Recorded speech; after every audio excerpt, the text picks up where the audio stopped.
Pepe, si me permites, y yo nos conocemos pues prácticamente casi toda nuestra vida. Éramos adolescentes, éramos jovencísimos cuando nos conocimos. Mi hermano era amigo de un primo suyo, en fin, teníamos lógicamente, los chicos y chicas de la edad, pues relaciones y conocidos y amistades comunes. Y ya lo dije en aquella ocasión y voy a volver a repetirlo porque me parece fundamental.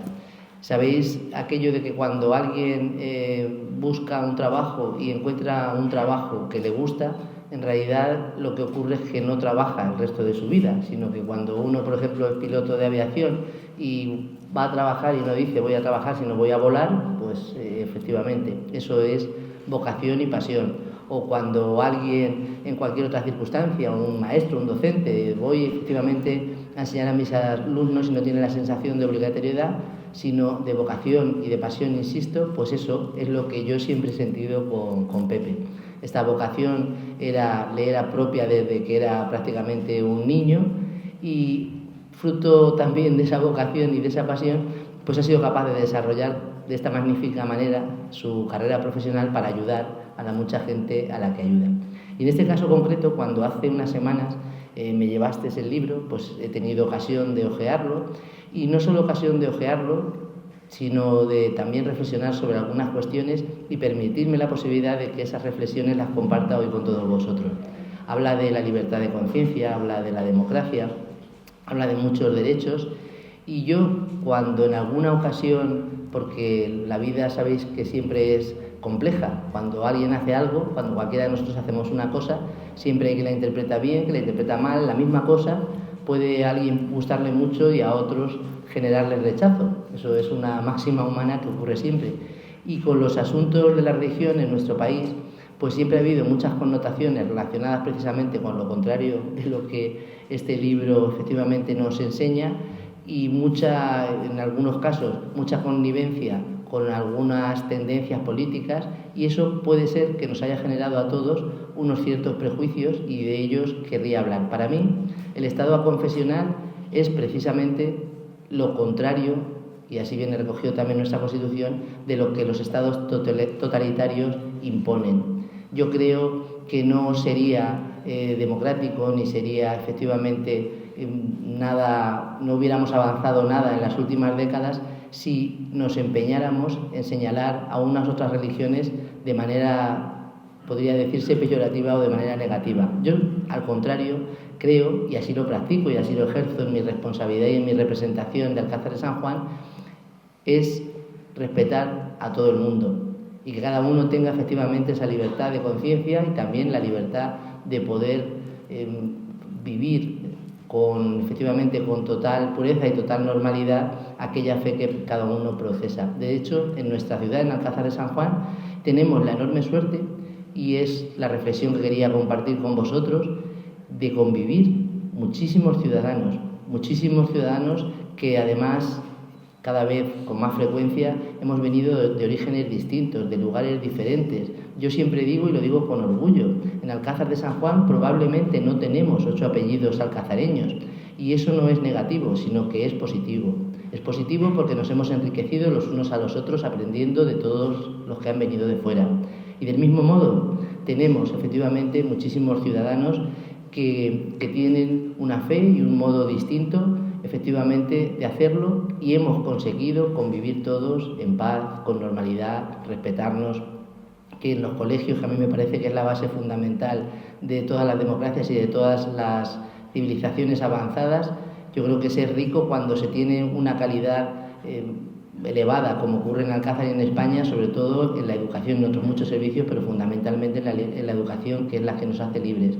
Y cuando vas a la puerta de un colegio y no diferencias de qué familia es ese niño, sino que todos son iguales, todos tienen las mismas oportunidades, y tampoco se les diferencia, no solo por el dinero que tengan sus padres, sino por el color de su piel, por su origen, ni tampoco por su religión. Yo creo que eso es una muestra evidente de que Alcázar es una ciudad que ha aspirado y está consiguiendo efectivamente algunos de los objetivos que tú muy bien explicas en este libro. Por eso quiero darte las gracias una vez, porque siempre que tengo ocasión de compartir contigo lecturas de tus investigaciones y luego la presentación de tus libros, no hago sino otra cosa que aprender. Por eso, Pepe, muchísimas gracias. Y bienvenido también a Luis, que nos acompaña en esta tarde y que os dirigirá a continuación unas palabras. Muchas gracias. Os voy a poner una ilustración. Uno va no sé, entramos en la bodega, probamos unos vinos y el vino nos gusta y disfrutamos de él, pero pocas veces preguntamos de dónde viene, cuáles son las raíces, de qué cepas, quién estaba detrás, quién puso las primeras semillas. Simplemente disfrutamos de él. De la misma forma, como se nos ha hablado antes, hoy en día tenemos derechos y que son derechos que consideramos fundamentales. Es decir, la libertad de conciencia, ¿cómo no? La democracia, por supuesto. Hablamos de los derechos humanos. Vale, todo eso está muy bien y no queremos renunciar a ellos. Queremos que sean parte de nosotros siempre y pensamos que siempre han estado ahí. Pero no. El hecho de que ahora se esté defendiendo ciertos principios o que por fin podamos ver luz para la dignidad de la mujer o de los derechos de los inmigrantes, etc. Todo eso está muy bien. Pero ¿cuántas veces nos preguntamos quiénes fueron los primeros? ¿Cómo se inició todo esto? ¿Dónde está su origen? ¿Quiénes han puesto las primeras raíces o las primeras semillas? Bueno, pues esto es lo que hace este libro. José ha tenido que trabajar bastante para poder escribir el libro Roger Williams, La libertad de conciencia, la separación Iglesia-Estado y el poder democrático. ¿Vale? Tenemos estas verdades que se nos ponen aquí, pero ¿de dónde venían? Yo había leído algunas citas que se hacían de Roger Williams, pero nada más. Así que cuando José publicó el libro y lo tenía en mis manos, enseguida, el verano pasado, me lo leí a lo largo de mis días de vacaciones. Y de pronto empecé a descubrir cosas que no sabía, no solamente de la realidad del personaje, del protagonista, sino también de todo lo que había pasado y cómo él pudo defender todos esos principios. Pero poder llegar hasta ahí, es decir, lo que nosotros ya sabemos y disfrutamos con todos nuestros privilegios hoy en día, poder saber de dónde venía, pues José nos lo hace. Pero para escribir este libro ha tenido que, yo creo que, implicarse y aplicarse bastante. ¿Por qué? Bueno, pues porque este Roger Williams es extranjero. Viene del Reino Unido, un inglés del siglo XVII, y hay poco que se escriba de él y hay poco de los temas que trata en el libro que se pueda descubrir en bibliotecas. Así que él ha tenido que indagar en diferentes libros, de diferentes formas. Cuando leáis el libro vais a ver que hay como una especie de biblioteca en sí de libros que ya pudiéramos consultar. Así que las citas que va desgranando a lo largo de todo el libro pues son muy buenas y muy eficientes a la hora de profundizar en lo que ya hoy en día estamos disfrutando. Pero no solamente porque es extranjero, sino porque de los temas que va a tratar hay mucha oscuridad. Él está hablando, por ejemplo, de puritanos y enseguida la idea de puritanos nos va a esas películas que él mismo cita en algún momento, películas que han salido, alarmismos, confusiones, malas interpretaciones, y todo eso hay que depurarlo. Es decir, que todos aquellos que han escrito algo acerca de algo en el pasado no tiene por qué ser cierto, y entonces hay que desmigarlo y hay que ver si esto es así y dar pruebas de ello. Así que, por ejemplo, de hablar del puritanismo como hablar, por ejemplo, de los viajes y de levantar plantaciones de británicos que iban, etcétera, a la América, que decimos que descubrimos, pero que la América estaba allí. Y que tratamos a los que llamamos indios, pero que en realidad son americanos naturales, etcétera. Todo eso hay que tratarlo con seriedad. Así que a veces, como hace el autor, como hace José, a veces tenemos que decir la verdad con franqueza, pero tenemos que calcularla bien porque también hay que matizar. Y hay algunas cosas que son torpes en el pasado y que también él tiene que llegar a corregirla. Pero a veces lo que se ha dicho mal hay que plantearlo y hay que poder llegar y decir, no, es que esto no es una verdadera visión, así que vamos a buscar una visión más adecuada. Pero no solamente eso, el libro no solamente es informativo, creo que José está convencido de lo que dice y quiere convencer a la gente. Así que cuando vosotros leáis las primeras y sobre todo las últimas páginas del libro, no solamente es para que vosotros quedéis convencidos, sino para que os lleve a la acción. Es decir, que se dicen las cosas con convicción para convencer, pero para actuar. Porque recordamos lo que decía Unamuno. Unamuno decía en ese conflicto bélico del pasado: vencer no es convencer, ¿de acuerdo? Vencer no es convencer.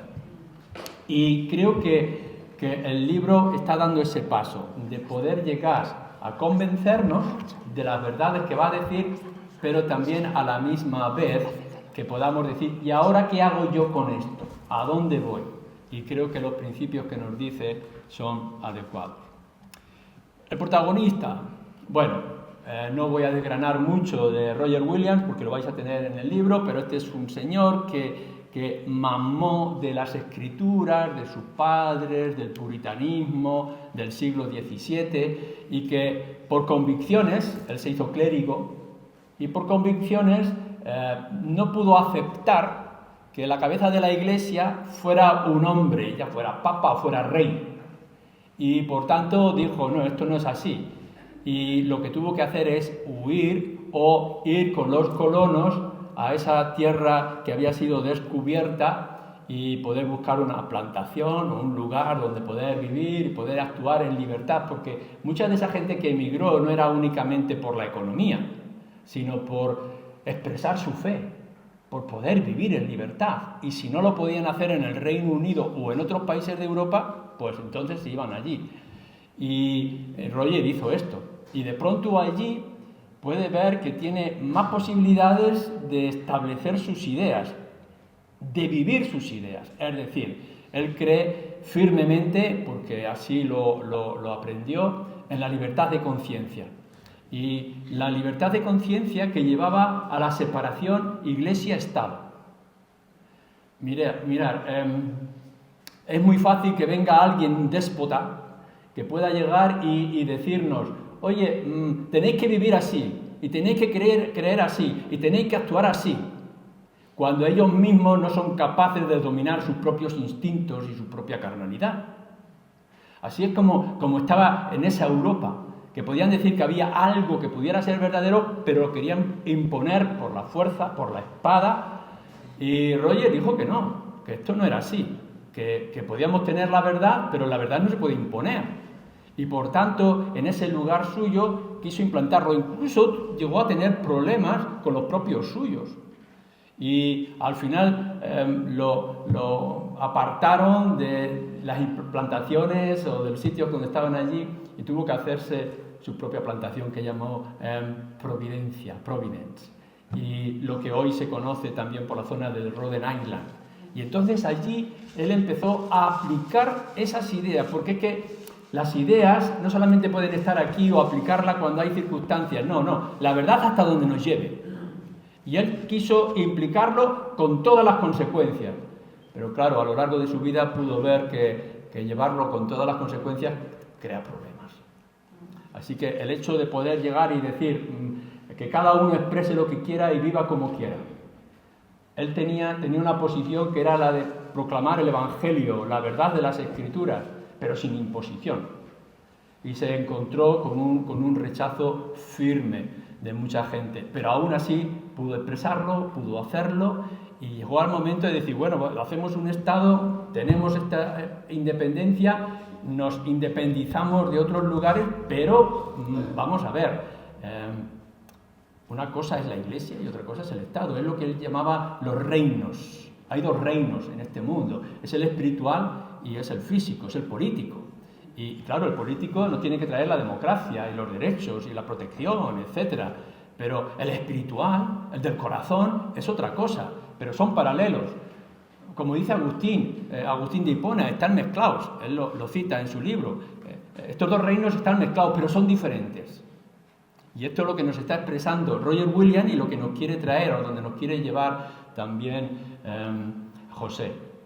¿Qué es lo que ocurre? Que de pronto encontramos gente herida y encontramos los naturales paganos, lo que hoy consideramos los indios salvajes de América. Y él dijo, no, hay que plantarles y presentarles el Evangelio, pero no cambiar su cultura, ni cambiar o disminuir sus derechos, y sus derechos sobre la tierra. Y esto chocaba con otras colonias.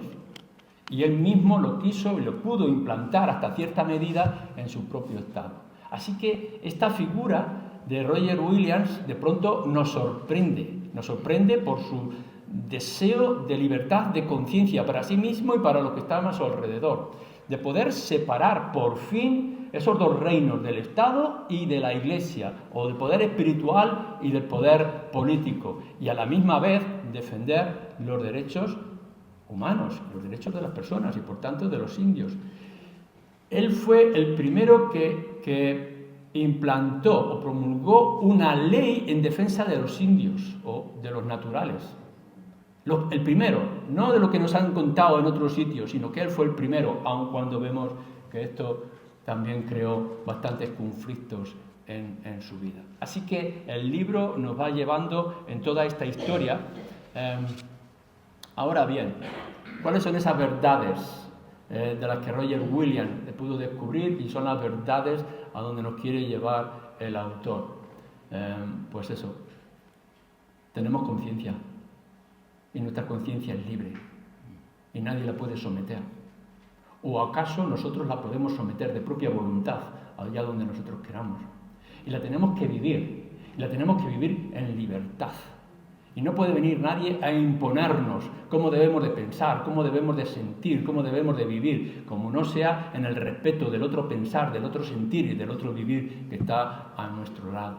Y por tanto, defender en aquella época, estamos hablando del siglo XVII, defender la separación de estos dos estados era extraordinario, era novedoso, pero fueron las semillas de los que nos han traído a lo que hoy podemos disfrutar en gran manera. Y podemos ver que cuando eso se lleva a las últimas consecuencias, por ejemplo, en un conflicto, José narra el conflicto que tuvo que vivir Roger de un matrimonio que estaba en desavenencia, pero en aquel momento la mujer está sometida al marido. Era una cosa tan sencilla como esta. El marido quiere ir a una iglesia y la mujer quiere ir a la otra iglesia. Y la ley de su propia colonia dice que vayan donde quieran. Ellos son libres para ir. Pero la mujer tiene que someterse al marido. Y por tanto la mujer tiene la obligación de seguir al marido. Y Roger Williams dice, no, la mujer es libre de ir donde ella quiera, incluso estando casada con su marido. Esto a nosotros nos parece extraño. Bueno, si nos remontamos a hace como 50 años no es tan extraño. Pero en aquella época esto era sorprendente. Pero esto es lo que nos estaba llevando Roger Williams, o de los derechos de los indios, como hemos dicho.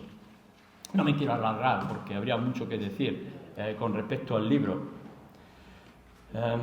Todo esto no lo inventó él, Roger Williams no inventó nada de esto. Eso ya estaba antes. Hemos dicho, por ejemplo, de los puritanos. Los puritanos, lo que ellos defendían, sus principios, no las cosas que hemos escuchado en películas. Los puritanos lo que defendían es Dios es soberano, tenemos las escrituras, vivamos conforme a las escrituras, con todas sus consecuencias. Esos son los principios puritanos. Se podrían equivocar en unas cosas o en otras, pero son principios. Y Roger Williams mamó de eso, mamó de los puritanos y de las escrituras. O, por ejemplo, él cita mucho a Agustín de Hipona. Agustín de Hipona, muchos siglos antes, y estaba hablando de estas cosas. Y él mismo decía, Agustín, bueno, están los dos reinos y durante mucho tiempo vamos a estar aquí en conflicto. Si van a estar mezclados. Dice, hay gente en la iglesia que no debería estar en la iglesia y hay gente que no está en la iglesia que debería de estar en la iglesia. Es decir, hay gente que puede parecer cristiana, pero que no es cristiana, y esos son como lobos dentro. Y en cambio hay gente que no está fuera, pero que un día podrán estar dentro.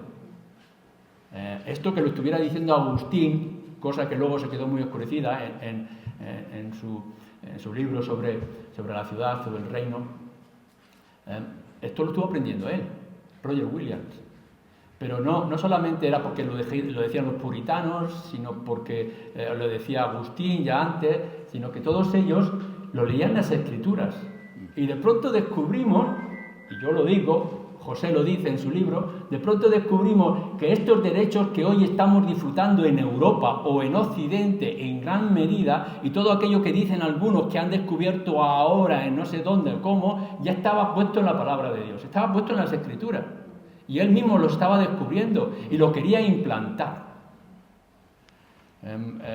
Nuestro Señor Jesucristo en el Evangelio según Juan nos lo está diciendo, y nos lo está diciendo con toda la claridad. La verdad os hará libres. Comprad la verdad y no la vendáis. Hacedla vuestra. Y entonces Él se revela a sí mismo y dice, yo soy la verdad.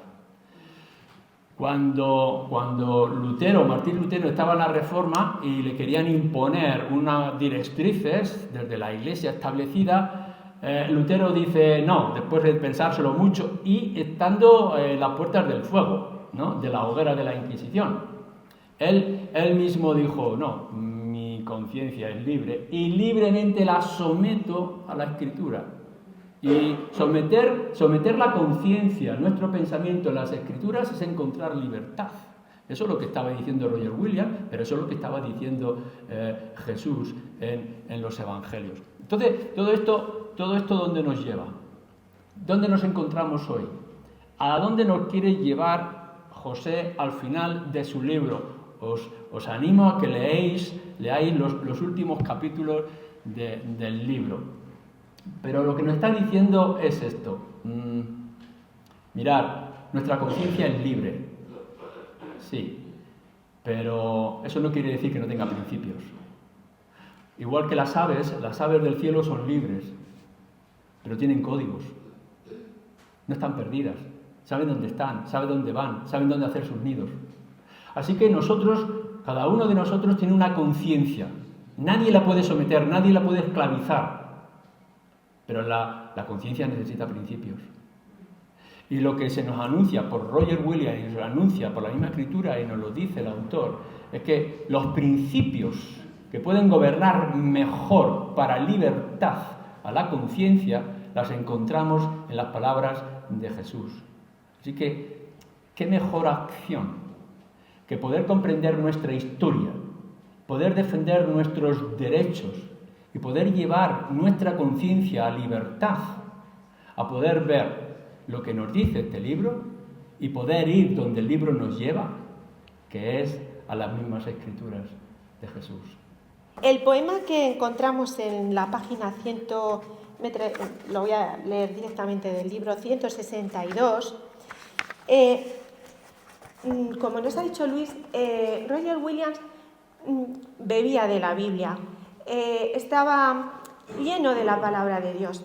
Entonces, aunque le acontecieron cosas bastante trágicas, muy difíciles, pasó circunstancias muy adversas, él confiaba en la providencia de Dios. Él confiaba en esa relación especial que tenía con el Padre Celestial por medio del Señor Jesucristo, nuestro único mediador. Y aún en esas circunstancias se apoyaba en Él, en la providencia de Dios, descansaba en Él. Y esto es lo que nos dice este poema. Dios es el que hace camino y provee una guía y alimenta en el desierto. Que pueda su glorioso nombre confesar mientras me quedé aliento.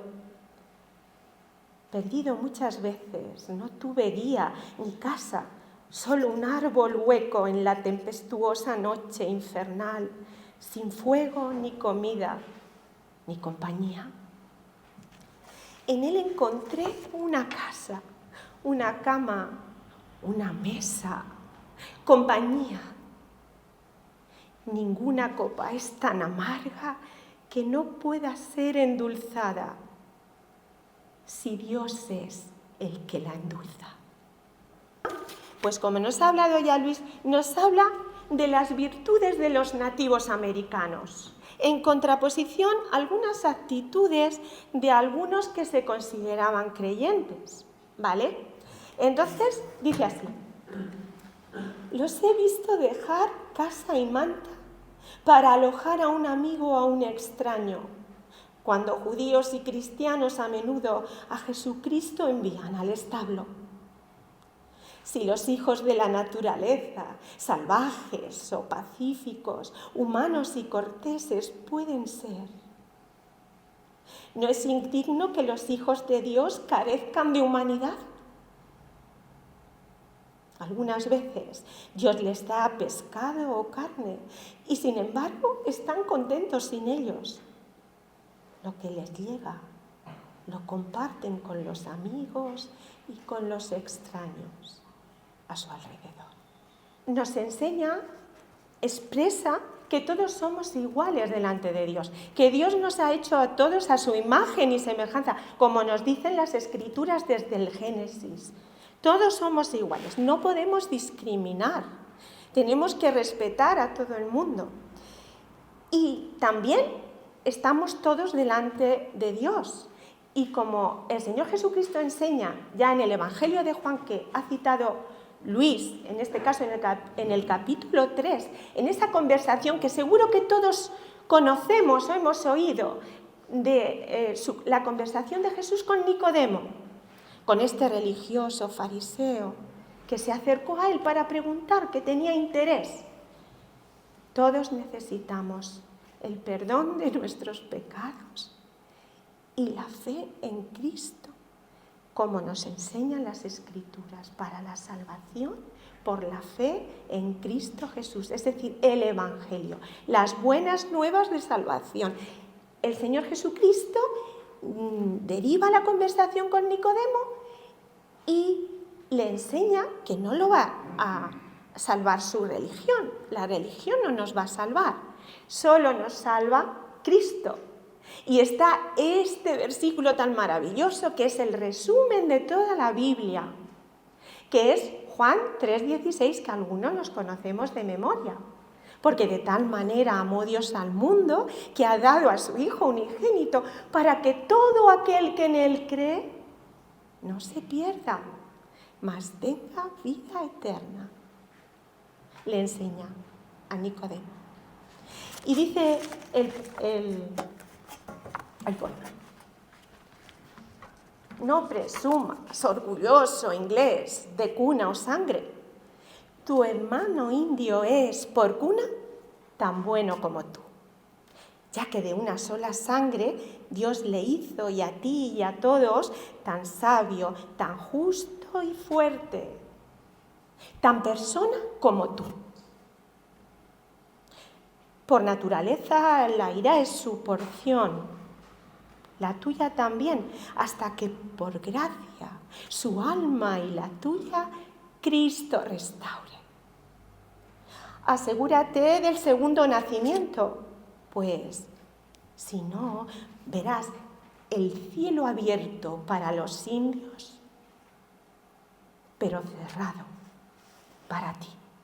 Quiero, en una ocasión como esta, sencillamente recordar el privilegio que yo tuve a comienzos de los años 80, ¿no?, de vivir en Madrid, donde uno realmente podía encontrarse con Rafael Alberti en un café y quedar asombrado, ¿no?, de conocer a un poeta como Alberti, ¿no?, en ese Madrid que había recuperado las libertades, o poder asistir a una conferencia de Julián Marías, ¿no?, en San Bernardo, alguien que yo había leído sus libros y tenía muchas ganas de conocerle.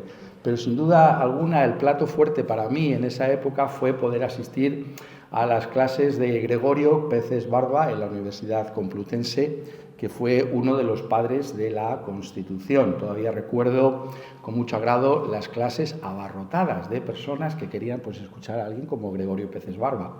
Y nosotros éramos alumnos, ¿no?, de Derecho, de primero de Derecho, y estábamos allí presentes y realmente nos dimos cuenta de la gran calidad que tenían sus exposiciones.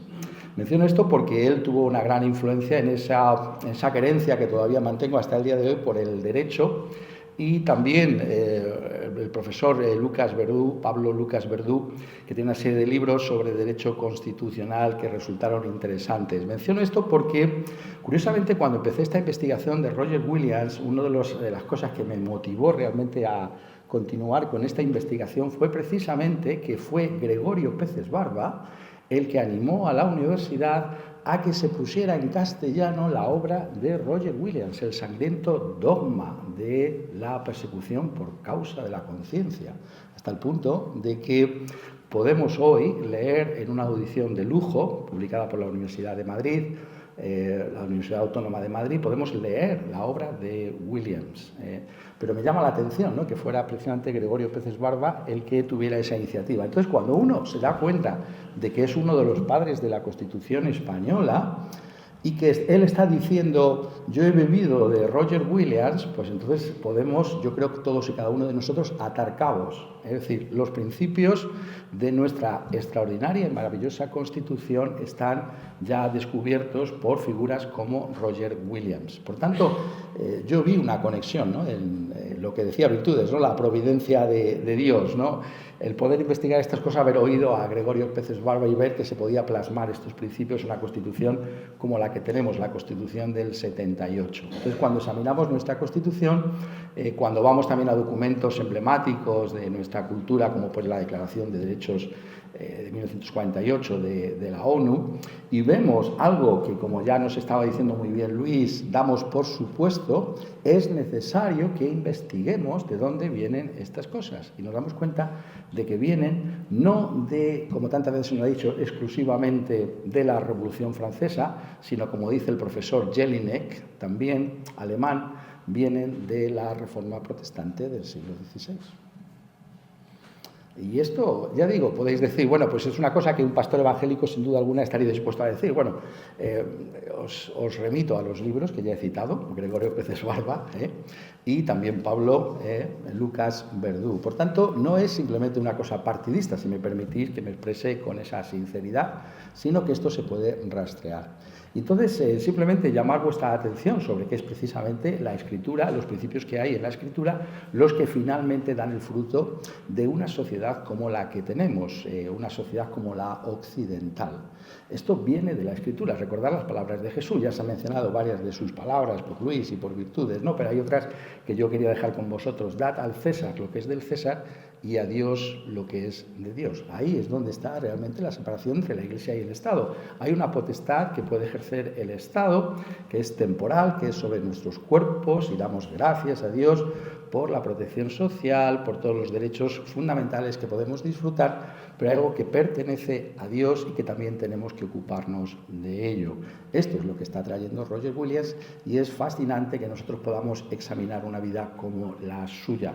Y el gran desafío que deja para nosotros Roger Williams no solamente es el redescubrimiento de estos principios que ya estaban en la Escritura, sino también el hecho de que pudo implementarlos, como ya se nos ha dicho, en una de las colonias, ¿no?, que había entonces, la colonia de Rhode Island. Esta es la primera colonia completamente democrática que se da en el continente americano. Muchas veces tenemos pensadores, ¿no?, gente que puede afirmar cosas, pero poder plasmar esto en la práctica es algo extraordinario, poder hacerlo. Y como se ha reiterado aquí, romper realmente una lanza a favor de esa defensa que él realizó de esos nativos americanos. Los colonos británicos no tenían derecho a apropiarse de esas tierras. ¿Quién es el que los defiende? Es Roger Williams. ¿Por qué los defiende? Porque encuentra en las Escrituras, en la palabra de Dios, los principios de que todos somos iguales delante de Él. Por tanto, es un libro que yo creo que puede desafiarnos a todos y cada uno de nosotros, y yo espero que, como ya se ha mencionado, podamos buscar que por medio de esta lectura podáis encontrar realmente dónde está el alma de la sociedad occidental, que podamos darnos cuenta de dónde venimos y así podamos descubrir realmente todo aquello que ha acontecido en esa providencia de Dios, como ya anunció el Señor Jesucristo en esa parábola de Mateo 13, ¿no? Que es realmente como un poco de levadura, ¿no? Que se introduce en la harina y se leuda toda la masa. Este mundo, con todos sus defectos, con todos sus errores, es mucho mejor por la influencia del Evangelio de nuestro Señor Jesucristo. No merecerá la pena investigar ese Evangelio que ha cambiado personas y ha cambiado sociedades. Gracias a todos.